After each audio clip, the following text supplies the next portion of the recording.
ഇന്ദിരാഗാന്ധി മുതൽ നരേന്ദ്രമോദി വരെയുള്ള കരുത്തരായ ഭരണകർത്താക്കൾക്ക് മുന്നിൽ ചങ്കുറപ്പോടെ ചെങ്കൊടിയേന്തിയ നേതാവാണ് സീതാറാം യെച്ചൂരി. അവസാന നാളുകൾ വരെ ആ പോരാട്ടവീര്യം യെച്ചൂരി കൈവിട്ടില്ല. ആരോഗ്യ പ്രശ്നങ്ങൾ അലട്ടിയിട്ടും ദുർഘട മേഖലകൾ വരെ സന്ദർശിച്ച് ജനങ്ങൾക്ക് പ്രതീക്ഷ പകർന്നു സഖാവ് സീത.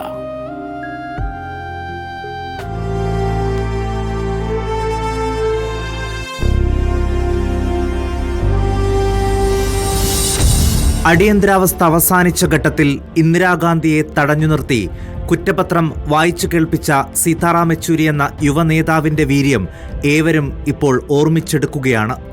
രാജ്യത്തെ വിദ്യാർത്ഥി മുന്നേറ്റ ചരിത്രത്തിലെ ഏറ്റവും തിളക്കമുള്ള അധ്യായത്തിന് തലവാചകം എഴുതിയാണ് സീതാറാം യെച്ചൂരി ഇന്ത്യൻ രാഷ്ട്രീയത്തിൽ തൻ്റെ ഇടം ആദ്യം അടിവരയിട്ടത്.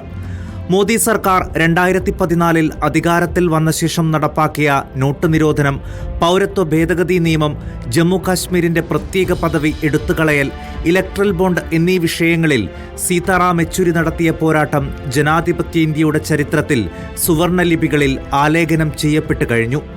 ജമ്മു കാശ്മീരിനെയാകെ മോദി സർക്കാർ 2019 തടവറയാക്കി മാറ്റിയപ്പോൾ ആദ്യം ശബ്ദമുയർത്തിയ ദേശീയ നേതാവാണ് സീതാറാം യെച്ചൂരി. CPIM കേന്ദ്ര കമ്മിറ്റി അംഗം മുഹമ്മദ് യൂസഫ് തരിഗാമിയെ ചികിത്സയടക്കം നിഷേധിച്ച വീട്ടുതടങ്കലിൽ പാർപ്പിച്ചതിനെതിരെ യെച്ചൂരി നിയമ പോരാട്ടം നടത്തി. ഒടുവിൽ തരിഗാമിയെ ശ്രീനഗറിലെ അദ്ദേഹത്തിന്റെ വസതിയിലെത്തി കാണാനും വിദഗ്ധ പരിശോധനയ്ക്ക് ഡൽഹിയിലേക്ക് കൊണ്ടുവരാനും സുപ്രീം കോടതി യെച്ചൂരിക്ക് അനുമതി നൽകി. കോൺഗ്രസ് ഉൾപ്പെടെയുള്ള പാർട്ടികളുടെ നേതാക്കൾക്ക് ജമ്മു കശ്മീർ സന്ദർശിക്കാൻ വഴിയൊരുങ്ങിയത് ഇതിനു പിന്നാലെയാണ്. ഇലക്ട്രൽ ബോണ്ടുകൾക്കെതിരായി രാഷ്ട്രീയവും നിയമപരവുമായ പോരാട്ടം നയിച്ചതും യെച്ചൂരിയാണ്. ഇലക്ട്രൽ ബോണ്ടുകൾ സുപ്രീം കോടതി റദ്ദാക്കാനും അഴിമതിയുടെ വ്യാപ്തി രാജ്യത്തിനും ജനങ്ങൾക്കും ബോധ്യമാകാനും ഈ പോരാട്ടം വഴിയൊരുക്കി.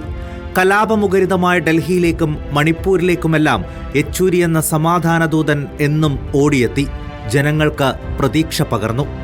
Research desk reporter.